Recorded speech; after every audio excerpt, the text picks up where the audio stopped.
You're like, Welcome to Slow News Day Live. My name is Steve Poikinen. I am here in scorched Boulder Creek, California.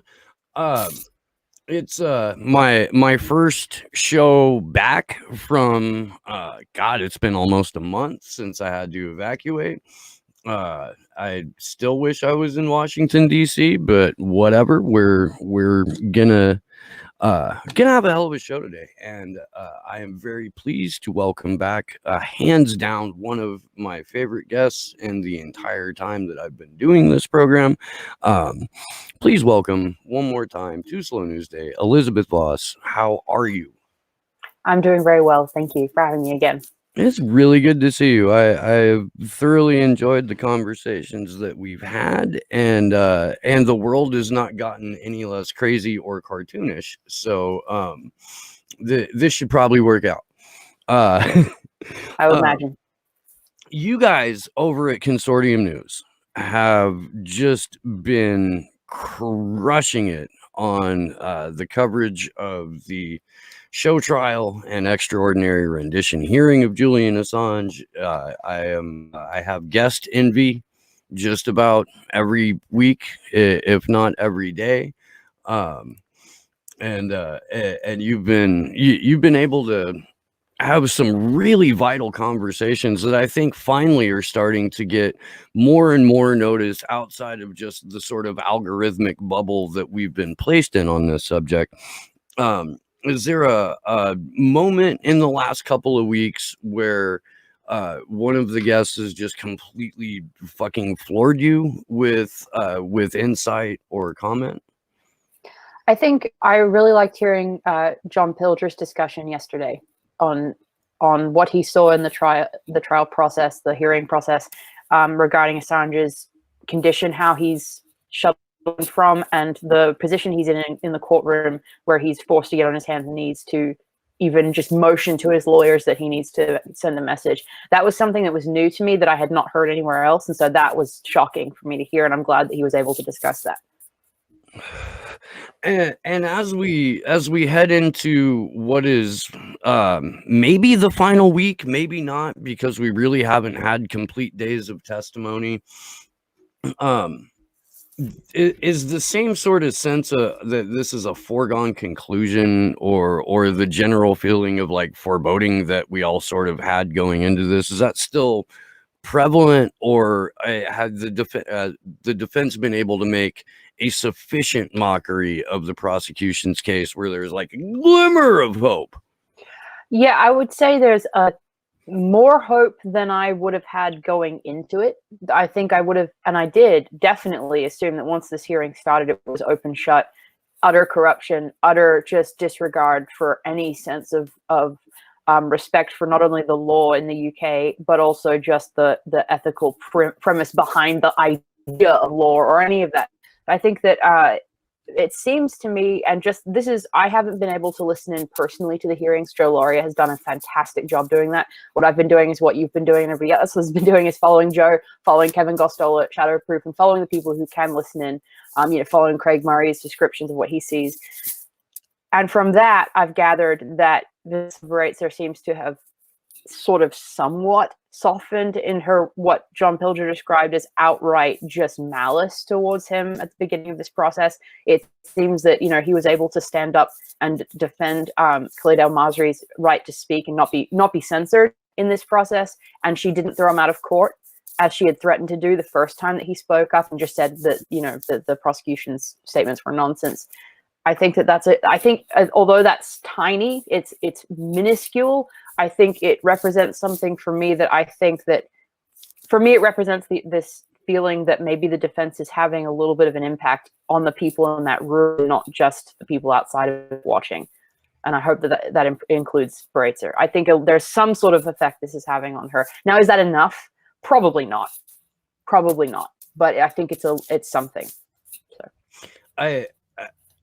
We were talking on the vigil yesterday about how difficult it must be for the people that are in the public gallery, like Craig Murray, and the people that are there on behalf of Julian, to keep a straight face during these proceedings and to not just constantly deliver an outburst, especially on the occasions where a defense witness looks at the prosecutor and goes, you know, I'm really glad you asked that.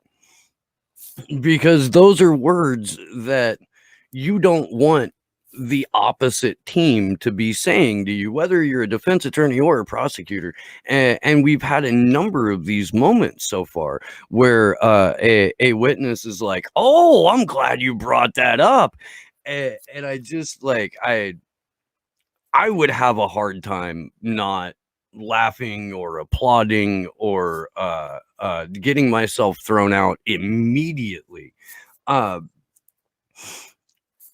Trevor Tim destroyed so thoroughly John Lewis QC that Lewis had to take an entire like 2 days and a weekend off just to recover, and came up with the most like cock and bull story about, I never made it back to my place last night and my charger's not in front of me and I'm currently covered in cocaine and hooker blood and just can't make it to, you know, I can't be there today. I can't.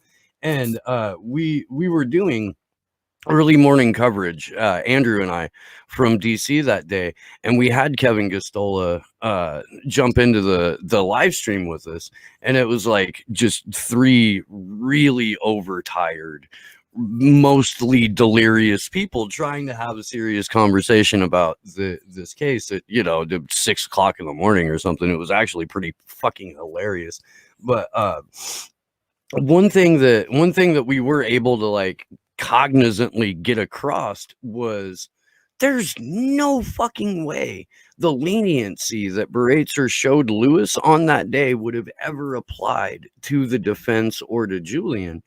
And I'm kind of hoping that that colossal fuck up on their part was in part of what sort of you know, warmed her or de-thawed her a little bit in terms of being more open to hear this. For the people who are just joining us right now or haven't really been keeping up necessarily with every aspect of this trial, do you have just like an overall recap that you can walk us through? Well, actually, I think the best person to listen to that would be Joe Laurie. I think if you go, hate to do a shameless plug, but if you go over to Consortium News Live and you check out what Joe's been doing, he has the best summaries that I've seen pretty much anywhere, and he gets into the legal discussion about what's been going on. But what I would say essentially is that to in a very broad way, I would say that I think that the defense has made good progress to the extent that it's capable of in such a corrupt proceeding. I think that they've done a fantastic job, not only with witnesses that have stood up to the prosecutors, but just in their arguments in general. And I think that, you know, I'll defer to what John Pilger said, that he feels a lot of hope going forward. Now, it's not a lot, and it's not something that one should take for granted or assume that there's going to be some sort of miraculous positive outcome. But, and the way he put it was something to the effect of that maybe the prosecution, maybe the court is kind of sensing that it's gone too far, that this is too much. And I think that is a very, very good thing, that there's that sense in the courtroom. So that's my very, very broad sum up. So is that, in your opinion, then why they're suddenly trying to hyper narrow the focus on this completely fabricated nonsense that this is only about the release of names of informants? Yes, and I mean, they've gone back and forth. It's, you know, it's only about informants, but then it's also about such and such. And they've been, I mean, you know, the other point about that is that they've been shown to be factually incorrect in asserting that multiple times, that, you know, that the indictment itself does not restrict the charges to just releasing the names of informants. It's patently false. It's a factual lie. And that's been brought up. Thankfully, the defense has been able to say that, you know, multiple times, you know, but I think that the level of back and forth that they've kind of had to admit and kind of dance around, I think the scope has gone outside a little bit of that, because they admitted, for example, that it is, I suppose they were arguing that it was legal to prosecute journalists in general. So they've been forced to go to a different place than just asserting that Assange was releasing defense information with these informants' names. And as Joe pointed out many times in his coverage, releasing informants' names is not illegal in the United States. So but the prosecution is trying to label informant names as defense information, which is illegal to publish. So even in this narrow argument of, well, he released informant's name, so therefore that's why he's being charged, there is, there is dancing around even on that point, and really it's not even a valid charge, to be frank. So yeah, they've been forced to go outside that narrow point, though.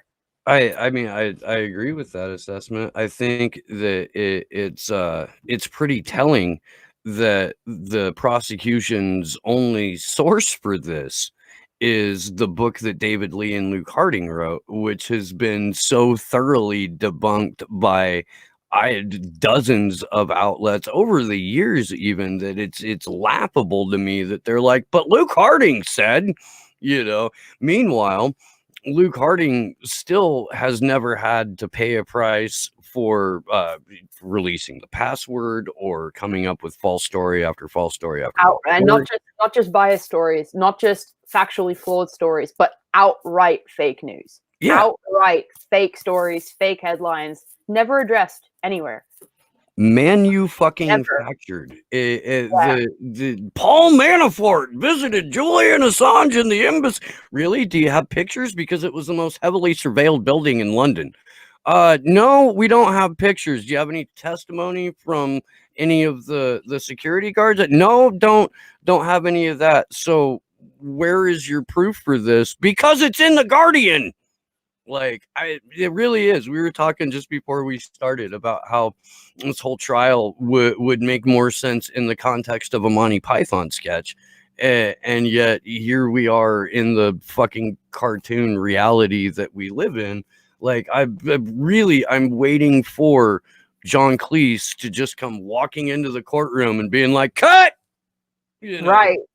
Exactly. And it's not happening yet, and the end result is the destruction of investigative journalism going forward, and we still can't get routine coverage of this in not just in mainstream media, but in broad swaths of independent media too. And there has been a fair amount of public pressure on media outlets to cover this, and it's kind of like a good cop bad cop or carrot and stick approach that we've been heavily criticized for and also thanked repeatedly for. It's a really weird spot to be in, and do you you guys, the Consortium News is an example of taking the high road, and not necessarily going in well, my knuckles aren't bleeding yet, but it's early.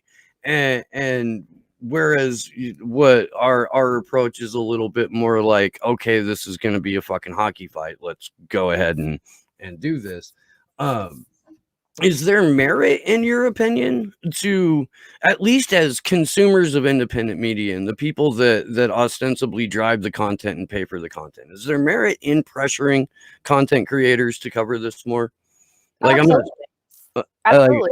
I think a friend of the show, Misty's done a great job in doing that. I've watched her call out multiple different outlets, and I mean, I don't think that the Young Turks, for example, count as independent media at all, but it's a good example of what portrays itself as progressive or independent media that doesn't cover a side. I think her calling out those types of outlets and individuals is fantastic, and I think people should be doing it more. I think doing it as an individual person, though, is the best route. I don't know that outlets should be going after other outlets. I don't know. That's just my sense of propriety. I think as a consumer, as somebody who is a consumer of independent media, is absolutely within your right and it's responsibility to go after the outlets you consume media from and ask them to cover this issue. And also, I mean, people like Caitlin Johnstone have rightly pointed out that if you're not covering this as a journalist right now, then you're not a journalist. In her, that's the way she summed it up, and I agree. I think that if you actually care about journalism, you are covering this. Period. However, I'll add that a lot of people who maybe and I mean, we've discussed this before multiple times on the show. Some people are concerned about their income, so they don't want to touch subjects that may get them demonetized and things like that. And those are people that are independent journalists who are relying on YouTube income, on, you know, maybe Google, AdSense revenue, whatever. And so they're trying to protect their livelihood. And in the economy we have right now, I really don't blame people for that. Honestly, like, I'm being very real. I don't blame people. Then in other cases, you have people who are jockeying for a CNN position and they don't want to risk their career. So I think there are well-meaning people who maybe ignore it for their own benefit, and then there are people who really are not well-meaning. So I think there are a lot of different, you know, varieties of this. I just think that people should really ask themselves if they're doing journalism because they care about the truth, or are they doing it for a paycheck? And that's, I think, you need to be real with yourself about. And if you're doing it for journalism, you need to be covering Assange, period. There's really not much of an excuse for not doing that. That's fair. And the only thing I can really add to that is, Anna, they're never going to put you on The View. You can go ahead and cover Julian. You can. You're not going to get that spot. It's not going to happen. You can talk about press freedom. And the other thing is that I think the other thing that plays into this is, like, you know, Nils Melzer describes how he realized that he had been propagandized against Assange by this really coordinated smear campaign against him that had gone on for years and years and years. So I think there are some people, and there really isn't an excuse at this point for not being educated on this fact if you are an independent journalist, but some people may still be under the false impression that these smears have been true, that he's a narcissist, that he, you know, is all of these negative things and therefore is despicable, and therefore we shouldn't, you know, defend journalism because he's involved in this issue.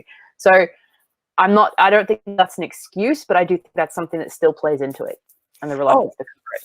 I mean, I'm certain you're right, but at this point, that's a choice.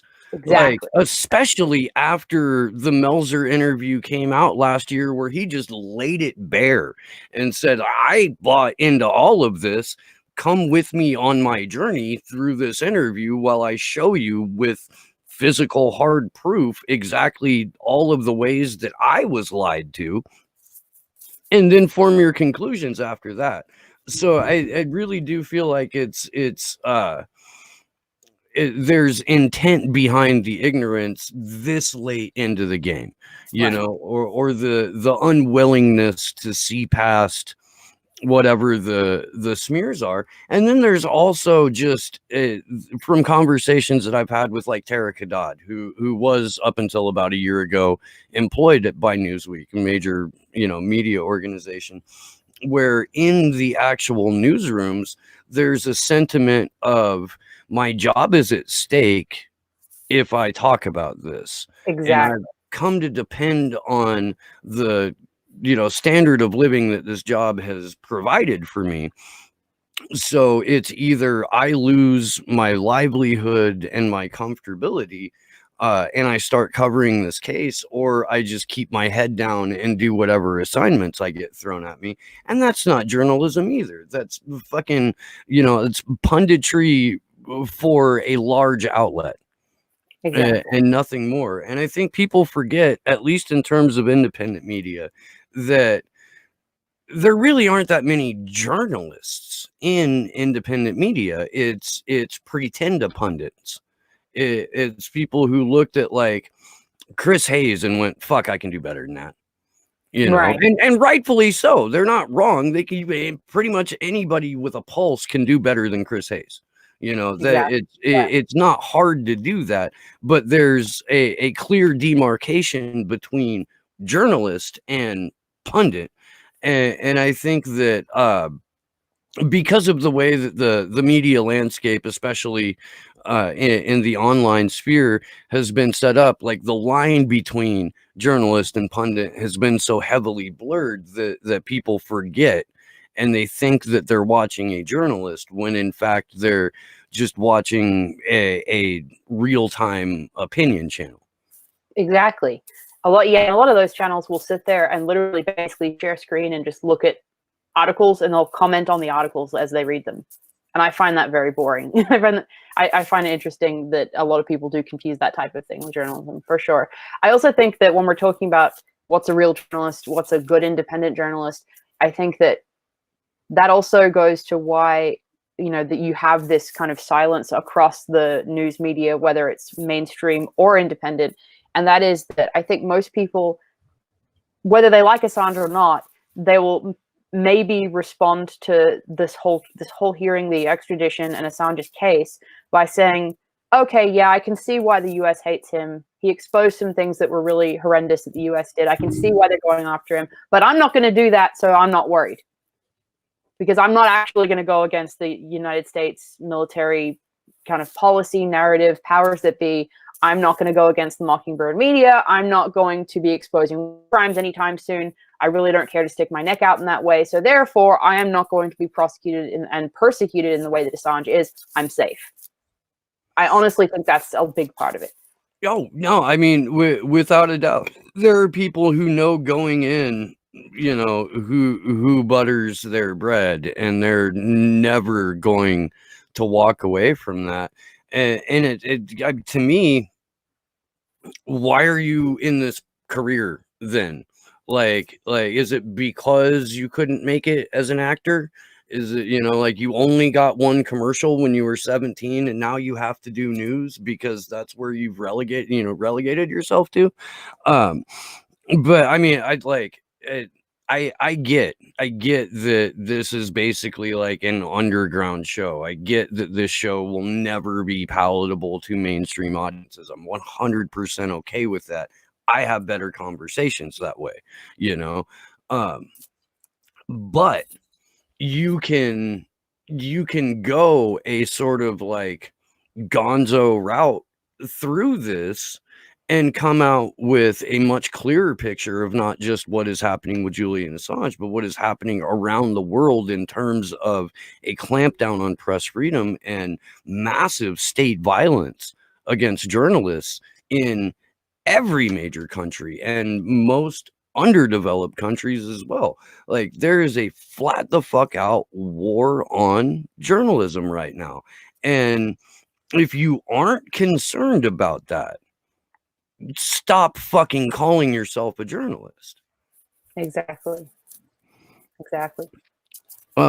Looking through the chat real quick to see if there's any questions, but it's mostly people kicking around Anna Kasparian, so I'm okay with that.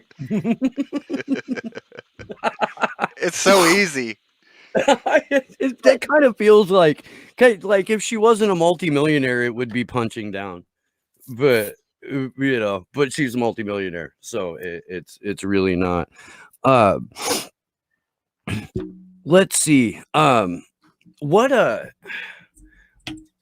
is Consortium News like going to get? Like, it was the broad scope of what Consortium News has planned, like even after this trial. Do you guys map this shit out in advance? Because we don't. We don't really. I think it really depends on what happens. I mean, he might, if he's extradited, we will cover it, and we will continue to cover it in the way that we have, and I can guarantee that. I mean, I don't know. I mean, and this is the other thing that nobody's talked about. I mean, I just don't see an outcome where he would have a successful defense. So if it were to be successful, that would be amazing too, and we would cover it also. I mean, we'd be, all over that. So I guess my point is that we will be covering this story continually, no matter what happens. And, in addition to that, Consortium News is going to continue to do the journalism it's been doing for decades. So that's the broad. So we've speculated on Action for Assange throughout the last 2 weeks about the prospect of this then moving to appeals in the UK. Mm-hmm. I am not versed on the UK appeals process, so I don't really know what that looks like. Which is why we've only barely speculated about it, because it would basically be coming from a position of ignorance. I don't want to do that to my audience. I don't think it's fair. Having said that, are you at all aware of what an appeals process would look like? How long that could take? What would Arbuthnot still be involved as, magistrate overseer? As I understand it, she would be, but I'm, not legally versed in the United States, much less in the UK. So I'm very much not an expert kind of guest on that subject. I think that we've had on Consortium News, we've had Alexander Mercouris, who is a UK, legal analyst, and he's discussed that a lot. He hasn't given that I recall, he hasn't given a time schedule guess, but he has said that that's the High Court's, the appeals process is where he thinks there is more hope than in the current hearing. That he thinks that a lot of the older judges are less interested in their future careers and more interested in kind of these larger, more meta issues of justice, and they don't want to see the rule of law just, shat upon. They don't want to see that. So I think that at least that was his description, sort of the potential culture being a little bit more friendly to the actual rule of law as it should be. I think that that's where I put my small glimmer of hope if I had one. I don't, I think Baraitser, it sounds like, has had a slight change of heart in the last week or so. However, I doubt that whatever benefits she might be getting from the outcome of this procedure outweigh that. I don't want to speculate too much, but I'm just saying that I doubt that she will be, changed to the side of justice anytime soon. Well, I mean, we've been referring to her as the concierge for the U.S. State Department for months and months and months now. And it's I don't necessarily have a hope that she'll recognize what is taking place in her courtroom and see it for the absolute travesty that it is. The thing that at least my interpretation of events is that she's like a very disappointed parent, and Lewis and Dobbin are her derelict teenagers, and she's like, okay, well, I'm not ready to kick you out yet. I just want you to know that I'm really disappointed in your behavior, and I think you need to do better. Like it's a chastising out of sheer frustration with the incompetence of the prosecution rather than a change of heart and warming to the defendant. Right. That makes sense. Sure. No, I think that probably is accurate. And I also think one of the things that I think is really interesting that we haven't covered yet, but that I've gotten from watching the discussion of from the people who have directly been able to either listen or watch these proceedings, I've gotten the sense that, not only, as John Pilger says, as Assange, our collective conscience, but it's I don't want to say hilarious. It's striking to me that the prosecution is not only trying to, toe this line of, he exposed informants' names, despite all the evidence to the contrary, and despite the fact that that's not really an actual criminal, you can't charge that criminally in the United States.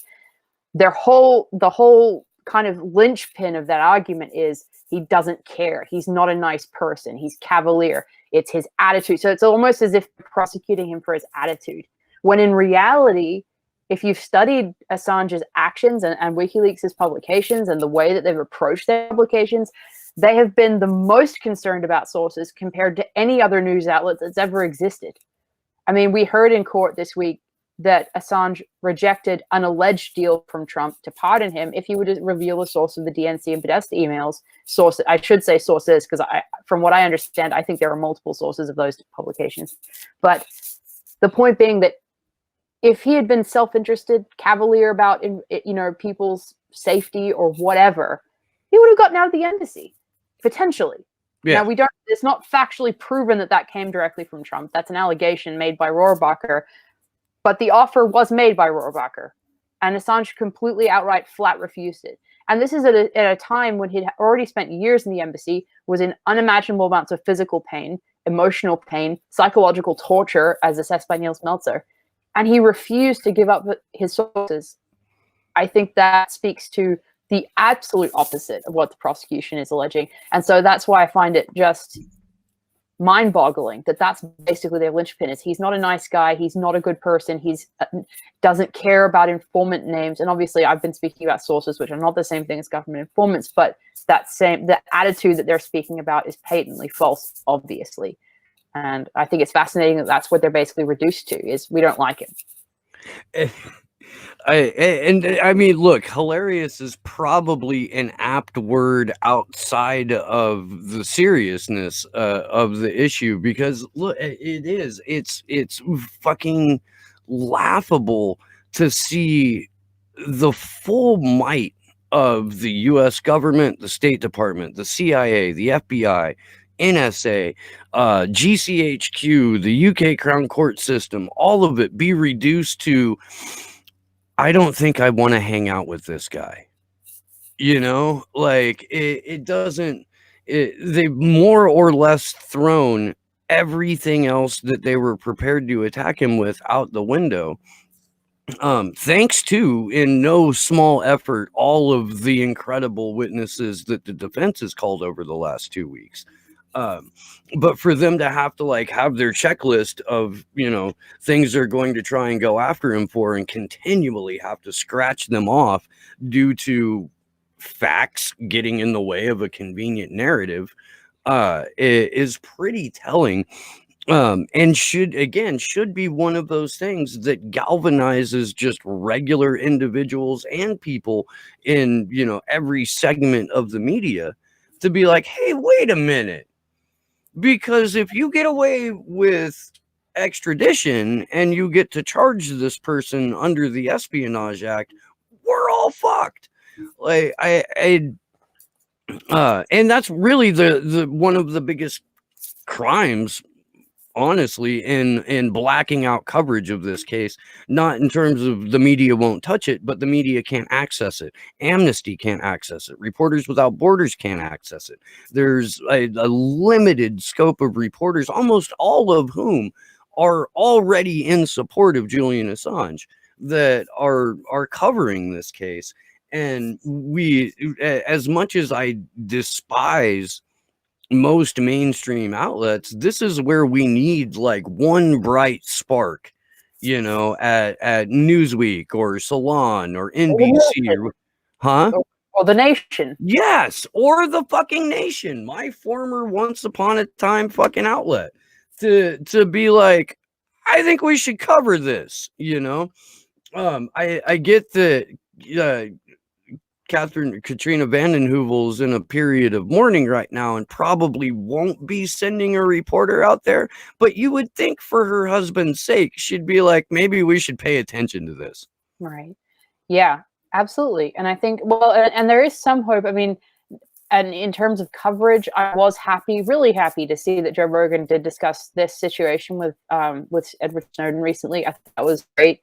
Because let's be real, Joe Rogan gets a whole lot more eyes on what he's doing than most traditional outlets get. So I thought that was a really good thing. And I think that's where what we can look to is keep pushing the people that really get eyes on their work, especially when they're outside the mainstream news system. And, so when people like Misty are out there just tweeting at these people all day, all night, that's what people should be doing. Absolutely. I would like to put it to the audience right now to, after the show, go on every fucking platform that Joe Rogan is on and ask him politely to bring Nils Melzer onto the show, or to bring Kristen Framson onto the show, or Jen Robinson, or any of these people who can eloquently speak to it. Joe Rogan and Juan Passarelli would be fantastic. Like that would be a great conversation.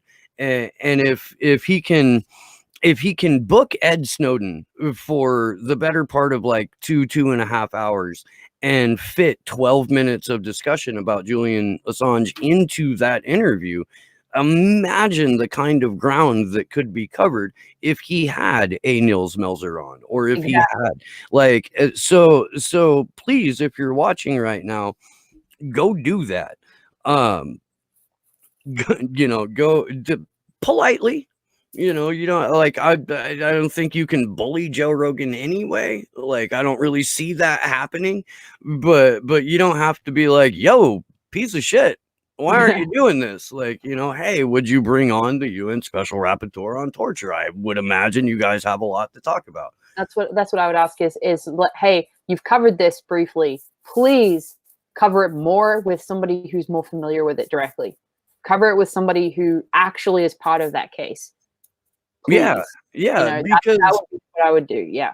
Ed can speak to certain aspects, and he can certainly speak to, the persecution of a hostile government. But I don't get the sense that he's day in and day out, keeping tabs on what's going on inside the courtroom. Whereas there are a number of individuals who have done exemplary work on this, who deserve to have their own platforms elevated, Right. and can easily just basically sleepwalk their way through explaining every minute detail of this case. Exactly. And that's the type of person that Rogan needs to have on. I think that when we push these people, I think when the public pushes people that are outside the mainstream news apparatus, I think there's a whole lot more hope of success than going to somebody who's, writing for any one of the outlets we previously mentioned and saying, hey, could you please, because the thing is they have editors. They can't, it's really not up to them ultimately what they're allowed to cover and not. Unfortunately, that's just the reality of it. And so going to the people who have large platforms that are independent is the best chance. I think that's where people should spend their energy the most, for sure.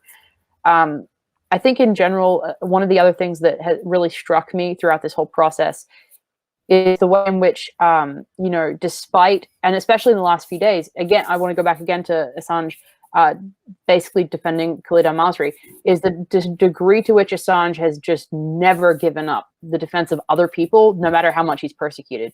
And I feel like that is just unbelievable. I've never seen anything like it. And I just wanted to, discuss that for a moment. Yeah.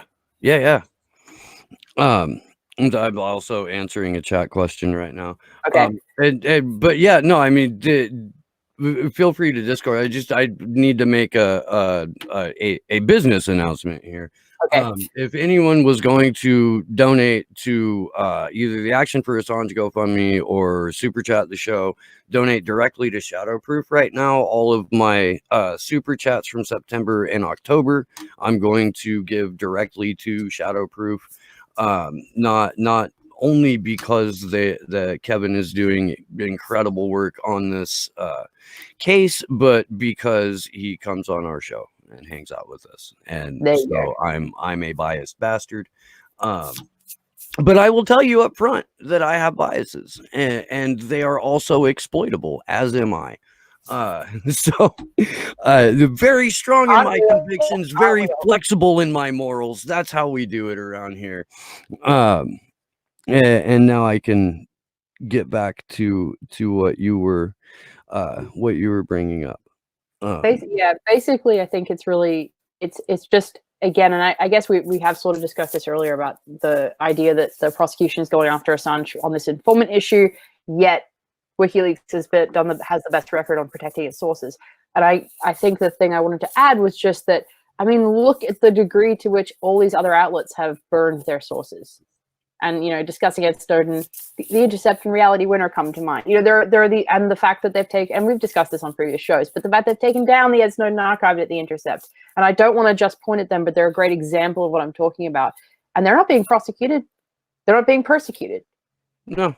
Because they're not effectively going against the military establishment of the United States. Well, and Pierre Omidyar is successfully funding color revolutions in a half a dozen countries right now. Right, exactly, that too.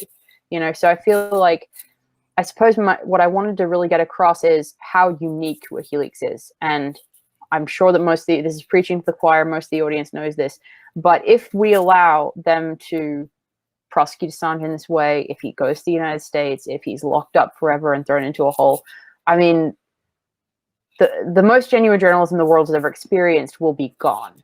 I mean, I'm not saying WikiLeaks won't continue to operate, but the point would have been made to anybody who wants to emulate that model. And I think that really differentiating WikiLeaks from the rest of the pack is important, not only in explaining how seriously negative it is that Assange is being persecuted, but also in explaining that silence from the rest of the media, because they know that they're not like WikiLeaks. They know that they're not going to do what WikiLeaks has done. And if people don't understand, when we say, oh, well, this prosecution is a threat to the free press. Well, it sort of is, But what it's really doing is it's demarcating that the free press doesn't exist and that WikiLeaks is probably the only version of it that we have. And that's a really important difference. It's not like, oh, the Young Turks are going to be prosecuted if Assange is prosecuted. No, everything's going to return to business as usual and we won't have a free press, but we haven't. And this prosecution shows that. So No, you're absolutely right, and I've been thinking about this over the last like week or two as well.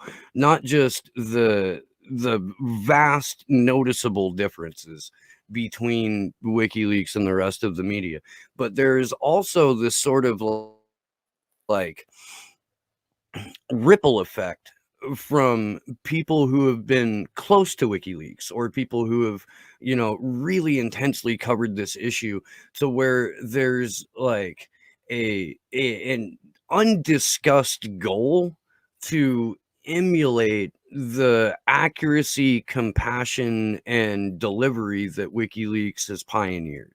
And I see this like very, very starkly in the evolution of the work of my little sister Taylor Hudak. Like the way that she is evolved as a reporter, and the dedication to getting out unspun, accurate information, even in interviews where you're interviewing someone who is probably biased. Let's be honest, like Christian Ramson has a stake in what happens to Julian Assange, but because he is the editor-in-chief of WikiLeaks right now, he also needs to uphold their business model while giving an interview. And I think that the people who have become close to that over the last several years have sort of developed almost the same, I guess, I don't know, moral compass. Does that make sense? Or am I just kind of high and off on that one? No, I think so. And I think that while most of us are not going to be able to work on the types of actual models that WikiLeaks has created, as far as, publishing documents and that kind of thing, they have set the bar really high on what journalism should look like and how factual it should be. And I think that's a great thing. And I think although most of us are not able to, it's not really possible if you're not publishing just primary source material to reach that level, it's a great goal to set. And I think that it really contrasts with this, the whole, what Assange kind of has described, I forget in which book, but he's described the whole intelligence apparatus as like this priestly class, and the classified information as religious material, sacred text. And you see that really obviously in the courtroom when the prosecutors are really badgering the defense witnesses. Well, were you qualified to read this material? Were you basically blessed and purified? And were you allowed to touch this sacred text?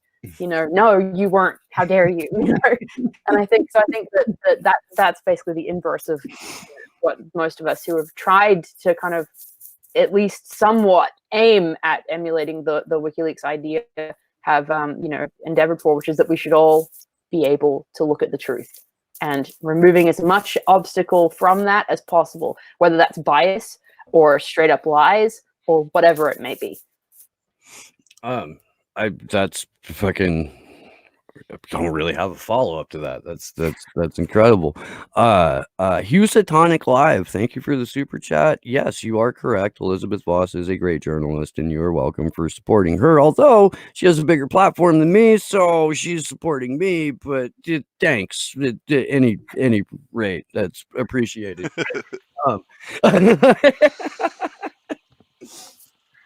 I feel like I do. I have no idea how I've been able to get some of the guests that I've had on this show, and you were definitely one of those people. I'm like, fuck, I really gonna do this? Oh man. I wanted, there was something okay, in the chat. Kendra Christian, who co-hosts the Assange vigils with us on at least Tuesdays, says she doesn't think it'll return to business as usual if the prosecution of Julian Assange goes through, but that it will deteriorate further once out of the letter of the law. Just like due process, it'll be worse now, especially for people like us. I kind of agree with that. I do, because it'll put journalism into this very small box where the only time classified material or state secrets or anything in the realm of national security or the surveillance state, anytime that gets exposed, it'll be specifically for a targeted political purpose. Right. And the concept of public interest will have gone completely out the fucking window. I agree, and I think that the reason that I would use the phrase "business as usual" is because a vast majority percentage of what we consider news media doesn't even try to do what WikiLeaks has done, and doesn't try to cover the types of subjects that would get one persecuted in the way WikiLeaks has been. So I think that, but for those who are genuine, adversarial journalists, critical thinkers, skeptical journalists, people who are not just skeptical, but skeptical of power, which is unfortunately a small minority. For those people, this is going to make a massive impact. But my point is that for most of the media, that isn't them, and it doesn't apply to them, and that's why they're very comfortable and complacent in not covering this the way they should. Oh. No, I mean, I agree with that. We've talked about on the vigils before, like the sheer enormity of difference between an outlet that exists to facilitate state whims and an outlet that is inherently adversarial to the whims of the state, and how it's basically two completely different worlds, two completely different schools of thought. And even with like how the individual views their job and their job description, like you have someone like, for example, you or Joe or anyone else who writes for Consortium News, who views the media, I now might be putting words in your mouth here and I don't want to do that, but views the role of journalism in the media as inherently adversarial to the whims of the state. And then an outlet like, I don't know, like MSNBC, who would probably be pretty upfront at a shareholders meeting that they're to advance and facilitate the whims of the state. And I wish that more people would recognize the stark differences in media outlets, and also realize that like 95% of US media is owned by the same 6 corporations. Most people don't know that, for example, like Vox is Comcast owned. Like they look at you like you're crazy if you bring up the corporate parentage of Vice or any of those groups. And that's a fucking, like, that's the biggest shame of all of this pulling back from the torture and persecution of Julian Assange, is that like the existence of what the Fourth Estate was originally intended to be versus where we are now versus where it could end up, like that isn't even being recognized by the public at large. And I don't know how to break out of the algorithmic censorship to talk to people about it, other than to just leave my house and go talk to people one-on-one about it, which is what I've basically been doing the last couple of years. Yeah, and I think speaking to people that are outside the independent news kind of consumer bubble is really important. People that still think Assange, was a rapist or was any of these things that has been, used to smear him in the media for years. Those people who really truly don't know, those are the people that need to be reached the most of all. And as you kind of allude to, the algorithms that keeps independent media in a very small echo chamber are really preventing that message from getting out to those people who need to hear it, unfortunately. I wish that I had an idea or a solution to that problem outside the obvious, which is that if the viewers share with people who really, not just on their social media, but with people they actually know who really don't understand this stuff, which is hard because it risks your personal relationships with people. it risks, the comfort level. You're like, well, I'm uncomfortable with this. I don't want to look at that. And I think at this point, I think that risking that discomfort is the least thing we can do when Assange is on his hands and knees all day in a glass box, having to, kind of sign to his lawyers, and they're having to have what John Pilger described as a note chain going with post-it notes going between 4 people to his barristers. Yeah, so if we can risk that discomfort and talk to people who are outside the bubble and really share it on the ground with people in person and not just on social media, I think that's something we can do that is in addition to, retweeting, sharing on Facebook, and all these different things that people have been doing forever. We had a guy named Patrick Anderson on the Vigil a few weeks ago, who has created the first digital bibliography for WikiLeaks. And this is a tool that I personally feel should be implemented throughout academia. Like, he's an assistant psychology professor somewhere in Michigan, I believe, and had a lot to speak to about the ostracization. That's a fucking complicated word. He's been ostracized by his fellow academics because of his support for WikiLeaks. And this is one of the things that Ray McGovern speaks to so eloquently when he discusses the Mickey Mat and includes academia in that whole acronym. Do you see a point where academia decouples itself from U.S. intelligence and actually, evolves into a center of intellectual learning again? Like, is that something that we can, even as, I'm not a college student, but I care. I have 3 kids. Maybe one of them will go to college. I'm not sure of that, but if they do, I would like for them to be able to discuss things like free press in a factual and contextual manner.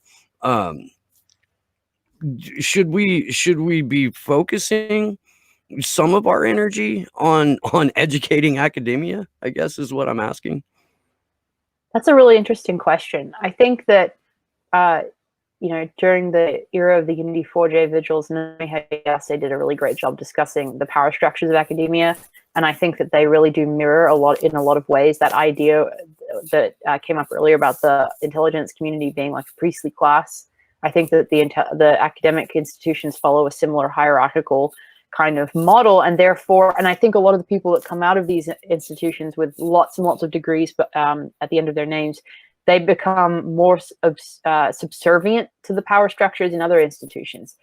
It's like, well, if I have this power bestowed upon me, then your power over there must be worth something and important because I value it in myself. So I'm going to trust you. So I'm going to listen to Rachel Maddow on MSNBC because she's telling me what I need to know from an institutional authority, whether it's NBC, whether it's IC or whatever. And that's a generalization. I'm not trying to stereotype. It is a stereotype, but I think that the reason that I describe it that way is because that sense of the institution is vested in bestowing upon you value.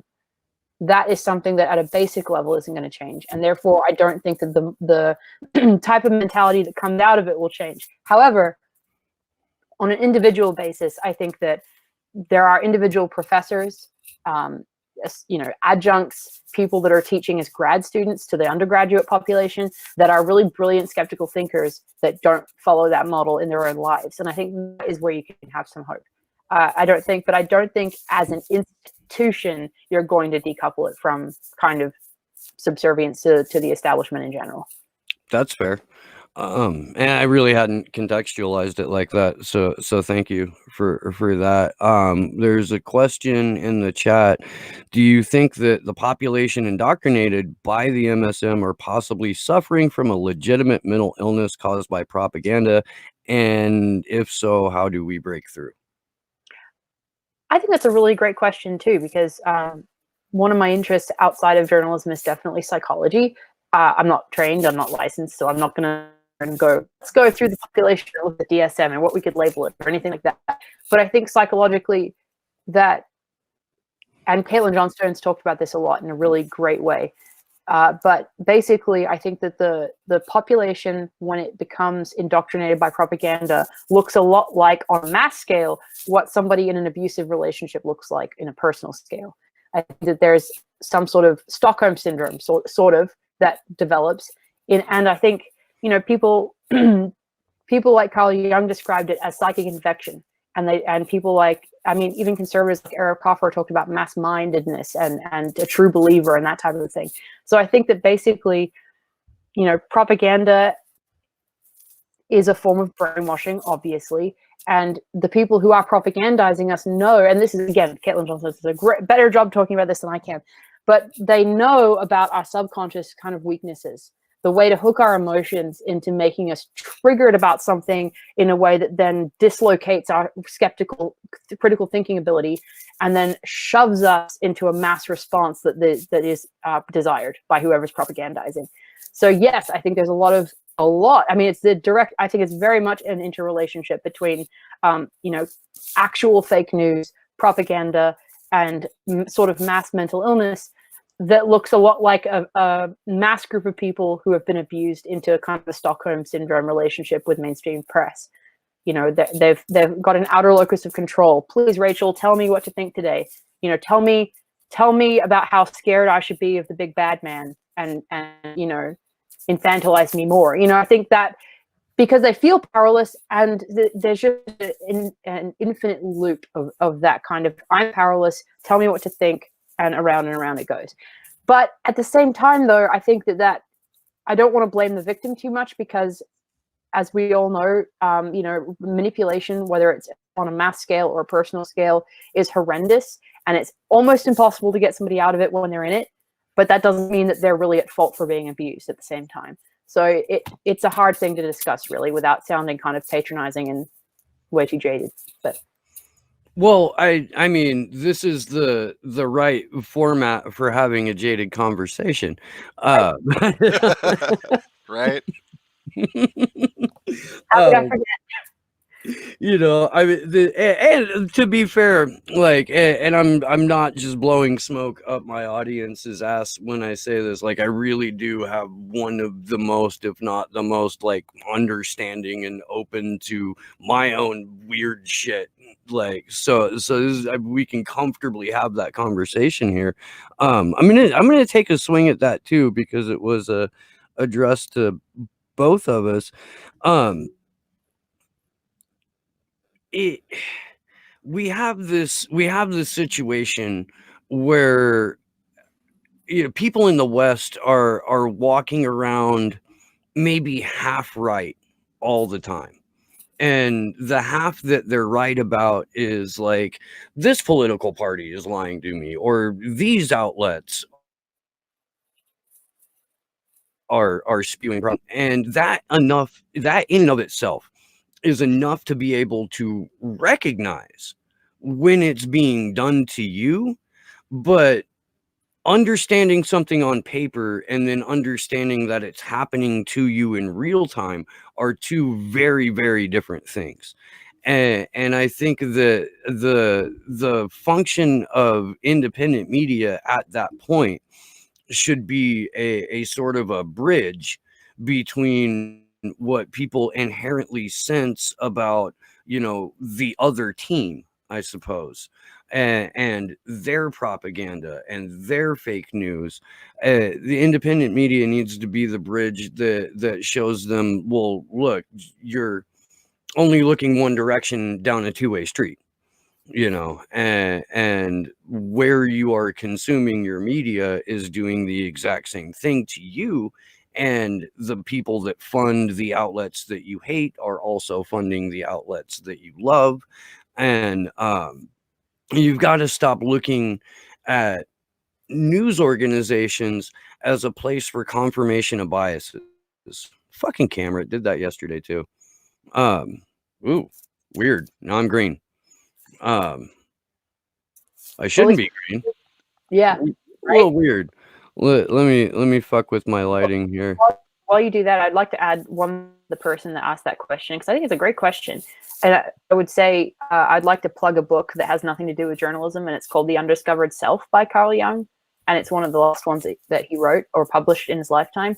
I think that it deals a lot with it talks a lot about the idea of the individual versus the mass, and allowing yourself to become part of a mass that doesn't, in ways that are not consciously part of your intent or control, versus really thinking for yourself.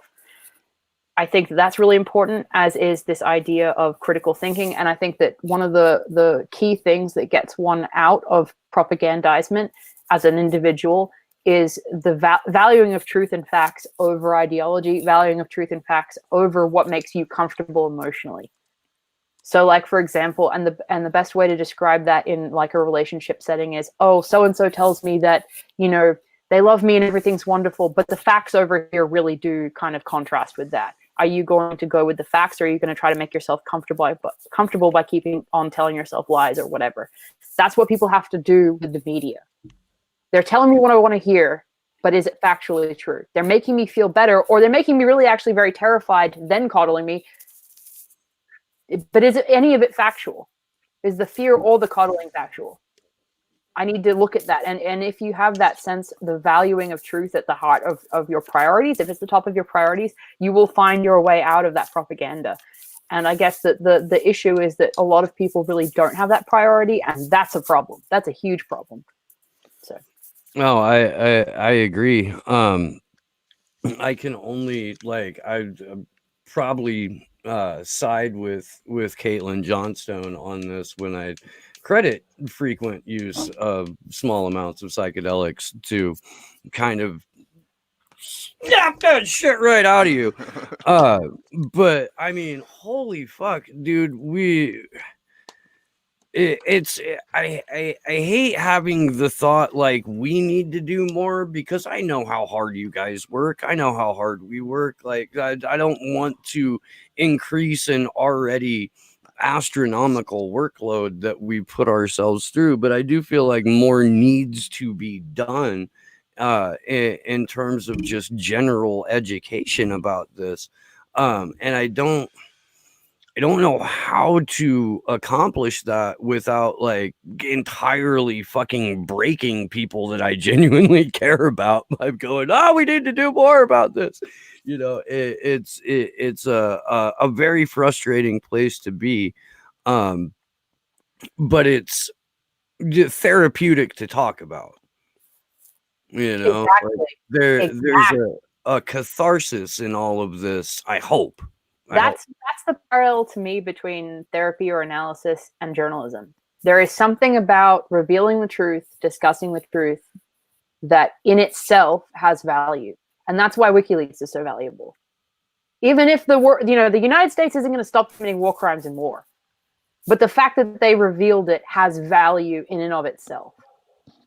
And that's, that I think that's really true. I think that's why I value journalism so much. I think it serves a purpose in and of itself, just in trying to reveal corruption so that the corruption stops. That would be wonderful, but revealing it in and of itself is immensely important.